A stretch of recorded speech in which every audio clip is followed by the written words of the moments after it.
Hello, everyone. I am so proud to be here. No, I'm honored to be here because just a few years ago, I wouldn't even have been strong enough to be sitting where you guys are sitting right now, let alone be on this stage. I wouldn't have been strong enough as all of you in the audience here today, but now I am. I first want to tell every single person in this room that you should be incredibly proud of the way that all of you, clinicians and people suffering with OCD alike, about inspiring people around you.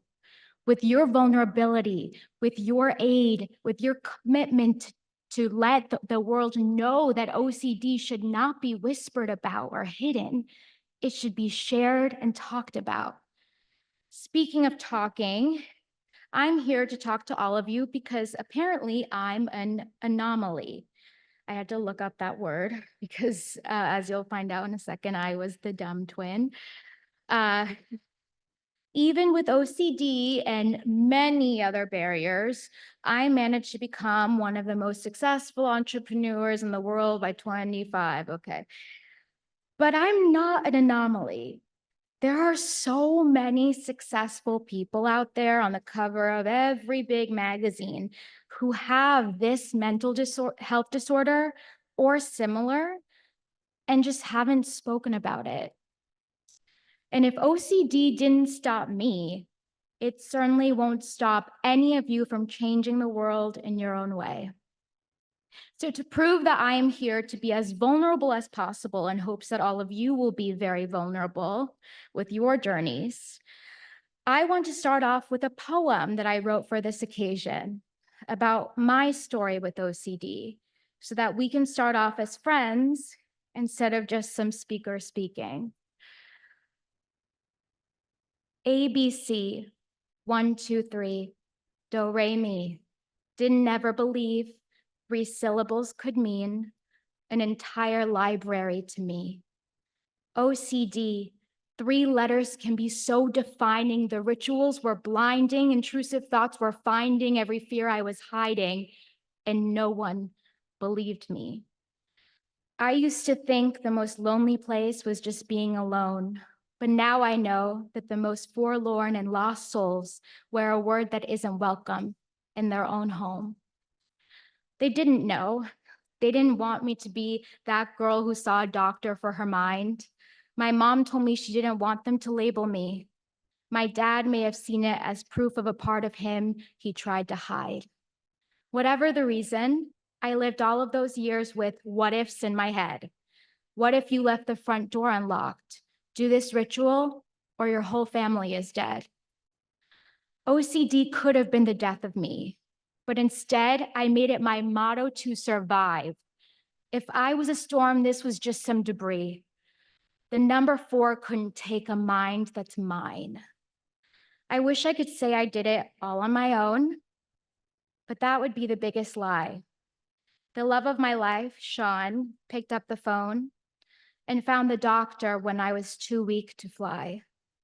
Now I soar like a bird above the land of what ifs, but I won't pretend it's not still a bumpy ride. After almost a decade of lessening OCD's grip, I still have days when I feel like I could lose this fight. But my mind and I, we have a deal. I promise to be honest when I need help, and it promises me it will help us heal. And now I make a promise to every single person in this room. I vow to never allow anything or anyone stop me from saying the truth. After years of carrying this weight all by myself, breathe, unclench my teeth. I have OCD, but it doesn't control me. And I'm not ashamed to say I got and still get help. Thank you.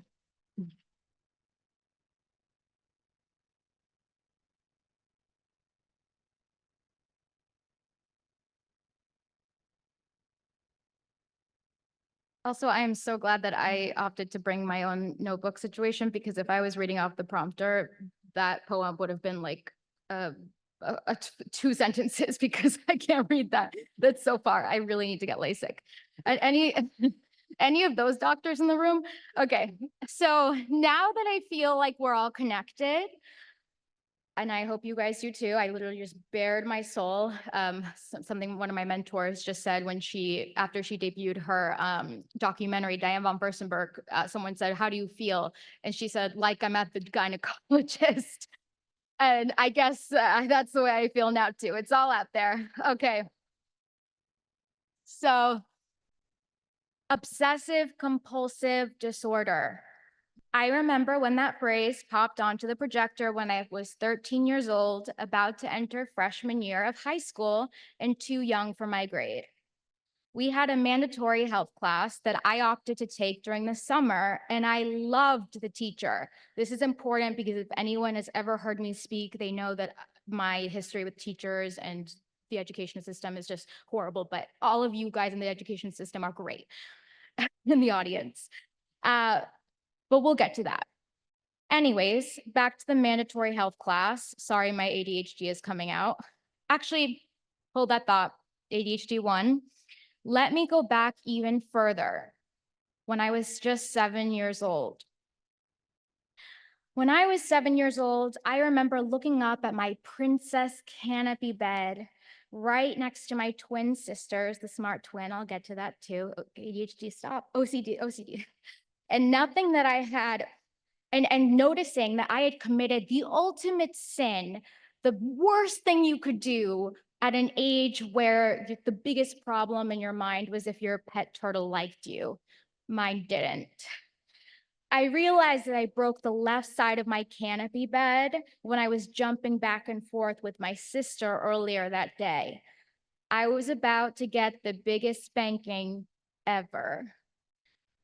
So, being the honest, by the book little kid I was, I immediately began coming up with a lie about someone else who did this horrific crime.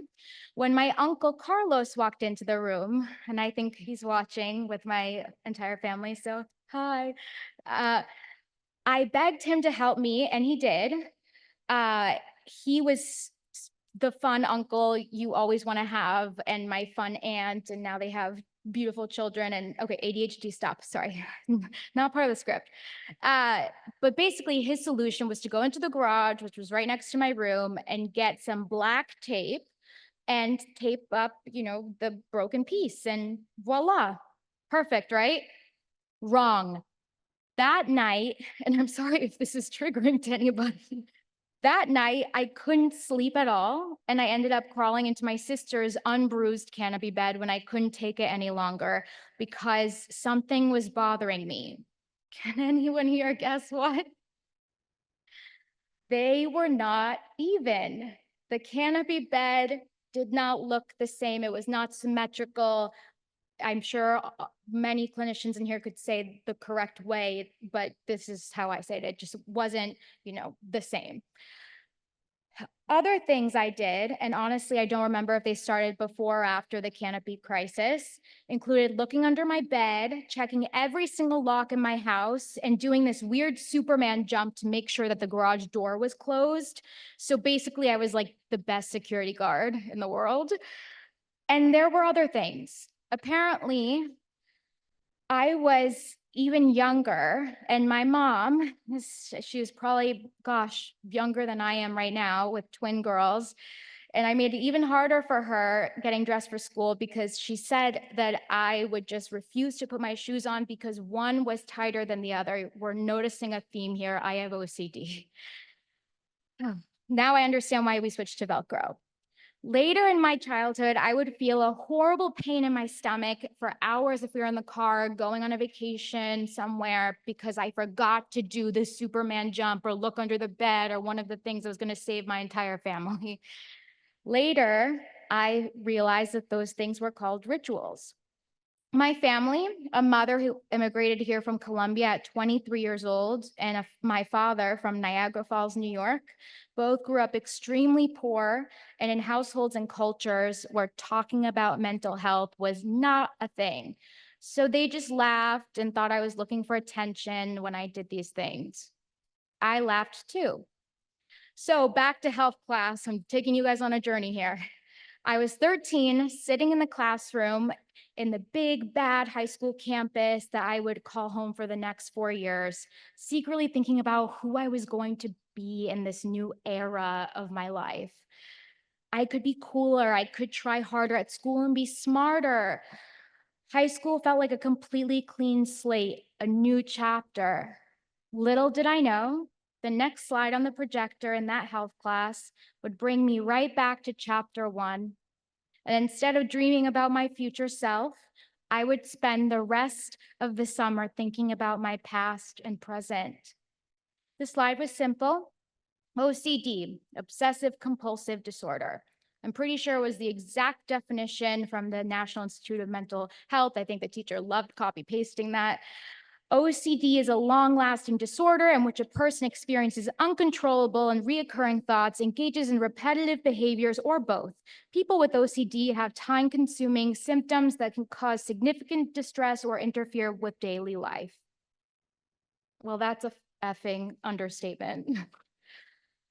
It didn't click right away. There was a girl in my class that said, "Oh, my cousin has that. Whenever you touch one of his arms, you have to touch the other one." And all of a sudden, it was like the canopy bed was in the classroom next to us.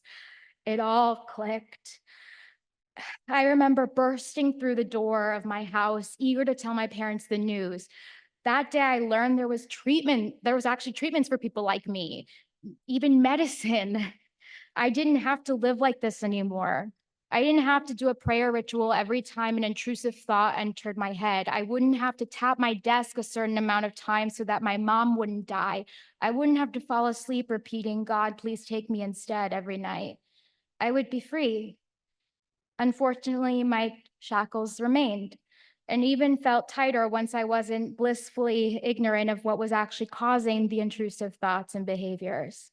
My parents, just like many others 15 years ago, were not as happy as I was to finally find out what my brain's name was.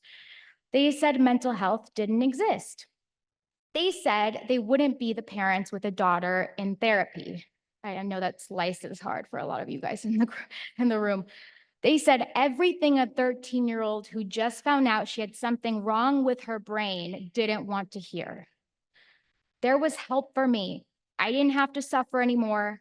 And the people who loved me the most in this world didn't want me to get better because they were scared, because they were ignorant.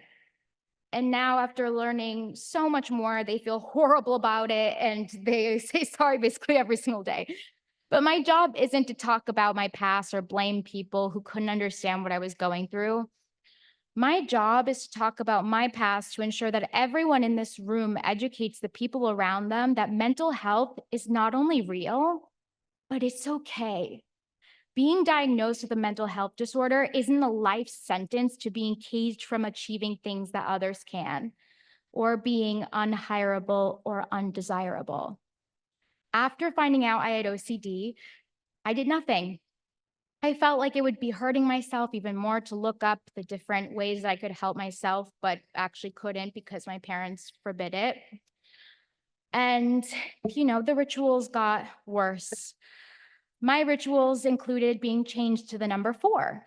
I thought it was just my favorite number. My birthday is August 4th after all, and shout out to not one, but 2 people who share my birthday who are watching right now, not just my twin, a friend. But it wasn't just that. It wasn't just that I was a selfish kid that loved presents on my birthday. I would later find out that that was my OCD number. If I closed a door, I had to close it 4 times. If I prayed for a family member, and I'm not that religious, I would have to send a kiss to the sky 4 times. If it happened without even thinking, my life was made up of rituals in quadruples. I wanted to escape, to go somewhere far away. But then I realized that the key to freedom was getting into a college far, far away on the other side of the country. I grew up in Jacksonville, Florida, which is pretty close to here. The only problem? My grades sucked. I didn't know it at the time, but I also had ADHD, so many letters. It's like I'm a doctor after my name. It, It was almost impossible to focus on anything I didn't care about. And also, I told that joke before and no one laughed, but you guys are the right audience to say that too. Yes. Yeah, my grades sucked, ADHD, great. So it was almost impossible to focus on anything that I wasn't interested in. And guess what? I was a firm believer in that learning about triangles and atoms were not going to help me in my future endeavors. Plot twist, I was right. So I didn't care, and I mostly got C's and some B's. My identical twin sister, hi Alex, on the other hand, was a straight A+ student and the top of the class. I actually had a nickname because of it, the dumb twin. And who was I to dispute it? I felt dumb. I didn't get good grades. I didn't do the homework. I knew my sister would be a superstar, and I was her biggest fan. I didn't really think about where that left me until Alex, my twin sister, started getting letters from Ivy League schools across the nation sophomore year, begging her to apply. And my mailbox, yes, physical mailbox, I'm 1 year younger than Gen Z cutoff, was empty, even with letters saying do not apply or don't try. That's when I realized something. If I didn't start to care about the triangles and atoms, then I would be stuck in my hometown forever. I wouldn't get to reinvent myself in a brand new big city. I live in New York now, how cliche. I wouldn't be free to be something other than the dumb twin. So I made a complete 180. I dedicated every single minute, every second that I was at school from 8 to 4 p.m. to learning. But just that, when I got home, it was just Hulu. It was like just came out. I was just watching Hulu all the time. I made myself care about the subjects that I hated and that made me feel stupid because they were my ticket out. I would sit alone during lunch in the library and viciously study for tests the same day. I would be 100% present during the classes, following along like a nerd, like I guess my sister in the book. I was a machine. After doing this, I actually ended up getting a straight A pluses, which was a oh shit moment. I don't know if I can say that, but oh shit moment for everybody, including myself. So then I realized when everyone was shocked, maybe I wasn't dumb.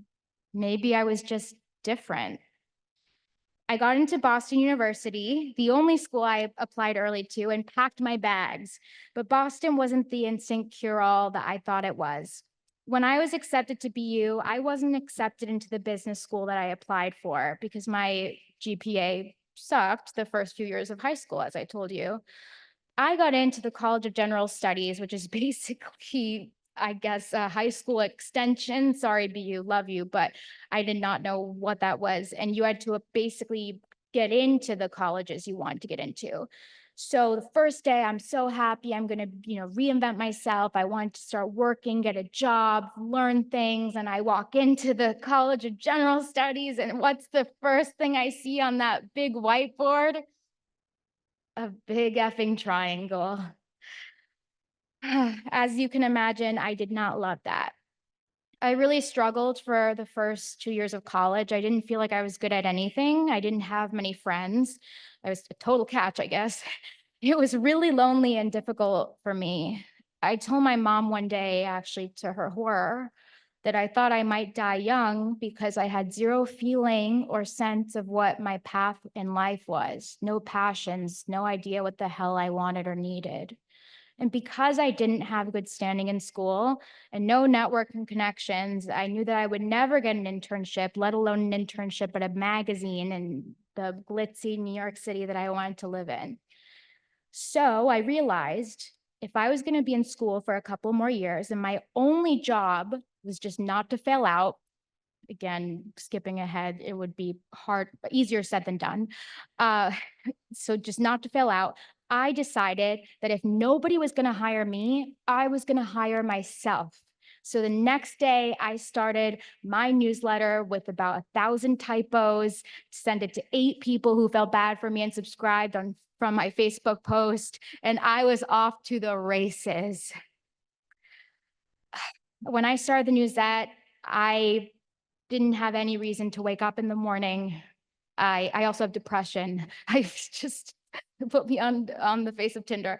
But I, but I didn't know what I wanted to be, who I wanted to be. I remember taking this quiz in a magazine of like, who are you? Are you easy breezy? Are you, super focused and, organized? And I was just whoever everybody around me wanted me to be, like a one of those geckos or whatever that matches things, but in the worst way.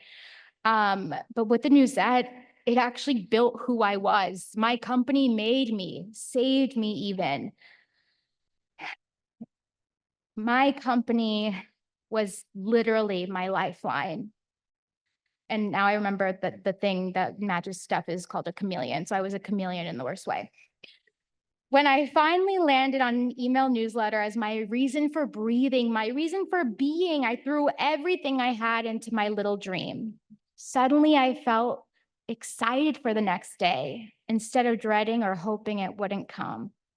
My days became a beautiful haze of waking up at 6 a.m. to write the Newsette with a bowl of Fruity Pebbles and orange juice, which now I know will probably mean I die younger than I should because I ate so many Fruity Pebbles.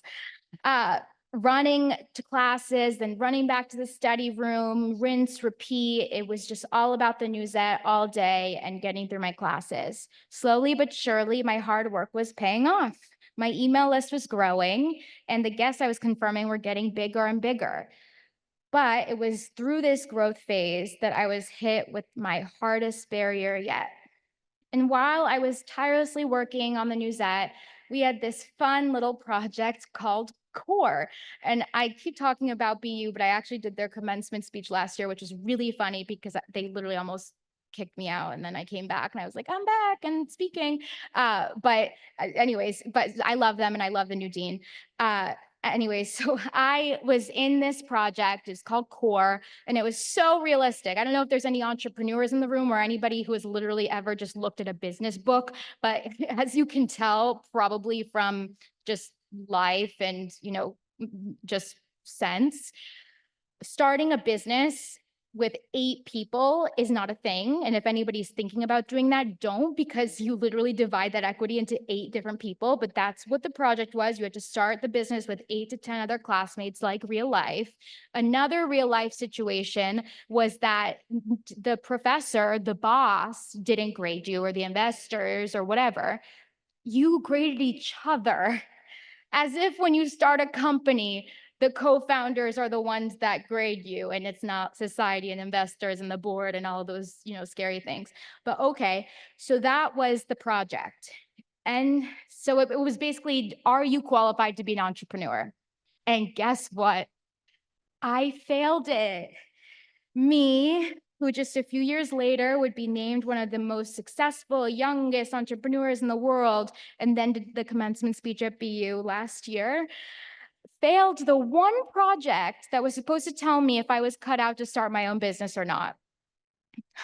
It was just a really big, thumbs up. You're doing great, babe. It was a group project that was worth 1/3 of my grade. So guess what? I didn't just fail the project. I failed 3 different classes at the same time, which I'm pretty sure is like a record. And I got this lovely letter from the dean that basically said, if you don't get shit together, you will be kicked out 1 semester before graduation. And that's when my entire world imploded, because not only did I have a newsletter that almost had 100,000 subscribers, and I worked for those subscribers. I mean, every single one, I knew them by name. I remember getting everybody's email. I didn't have any resources with Newsette. I had this business that actually, could hire me after college. Then I had 3 extra classes to take on top of the other classes that I was taking the semester before graduation, my senior year.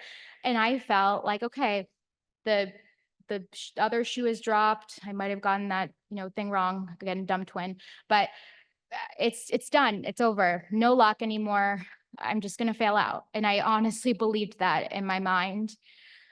And so my rituals became harmful to me. My nightly ritual of looking under the bed became slamming my hands on the floor until they started bleeding, and I just felt absolutely hopeless. So, using the very small affiliate money that I gathered from the Newsette and my boyfriend Sean, who I mentioned in the poem, of almost a decade, he found me a doctor, and that was the day that my life was saved again. Because specifically, that doctor put me on Prozac, a medication that I'm still on to this day and has helped me immensely. I also started going to therapy, a specific OCD therapist in Boston, every week, and we talked about my OCD experiences. I remember feeling, wow, I'm not the only one when she just nodded when I told her the weird ass, rituals I was doing. She gave me hope that I would not only survive, but thrive with this diagnosis. We practiced cognitive behavioral therapy together and we did exposures. All of that truly saved my life. From here on out, I was in survival mode. I refused to let go of the Newsette and kept working hard. I put all my eggs in this basket, which I do not encourage for anyone in this room, but it was basically like survive or like go back home and live on a couch or something. But my dream had finally become profitable the last month of college when not only did I graduate, but I graduated on the dean's list. So that was a much better, thanks. That was a much better letter to get from him. He was probably like, wait, the same person? It's like going from the naughty to the nice list in like 6 months. Anyways, but I graduated. And the first month I graduated, I made $25,000. And since my overhead was just 3 people, me, myself, and I, that was pure profit. So I took that 25K and I moved myself to New York with a big dream and lots of ignorance. I set up meetings with VCs because when I arrived, I was taught by mostly men who were very degrading to me that, oh, if you didn't have VC funding, you were nobody. So I was like, I'm going to get that too. It didn't work that way. So I got meetings with a bunch of big VCs, actually, because some of their, assistants read the Newsette and convinced them to take the meeting with me, which is great. But I was laughed out of every single room. One time in particular, my favorite time, was when the very old white man looked at me and smiled and started laughing. And I said, "What are we laughing about? Like, yay, we're getting along so well." And he goes, "You remind me of my granddaughter." And I was like, wow, she must be so smart and entrepreneurial, etc. And he completely dropped his face and said, no, she actually talks way too fast and has no idea what she's talking about. And I cried the whole way home like a Taylor Swift song.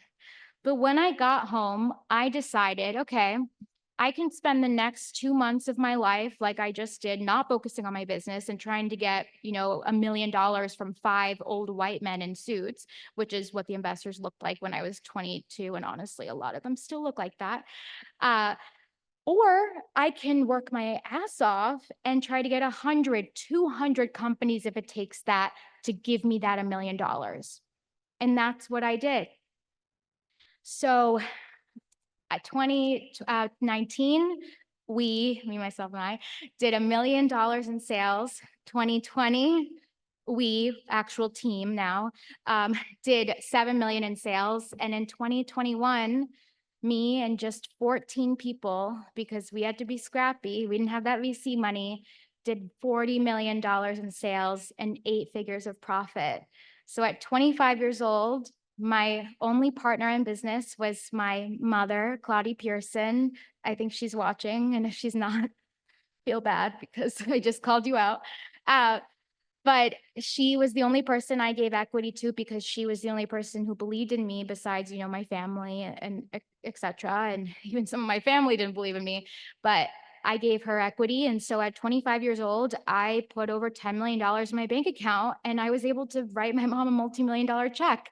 And oh my God, the dumb twin did that. Like if I had a magazine cover with like all of the headlines of what I have to offer the world, no funding, OCD, ADHD, depression, failed the business course, like definitely should never invest in her, like all those things. And then the headline from Forbes of like the youngest, wealthiest self-made woman of color.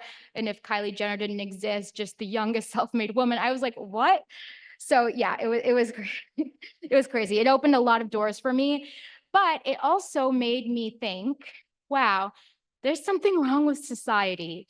If me, the girl with all of those barriers and, bad headlines, had that title, there's something wrong with the system. There's something wrong with people who think that they will be successful. There's a mold of what success looks like, and I didn't fit it, and I survived and just was stubborn enough and didn't have any other choice but to break that mold.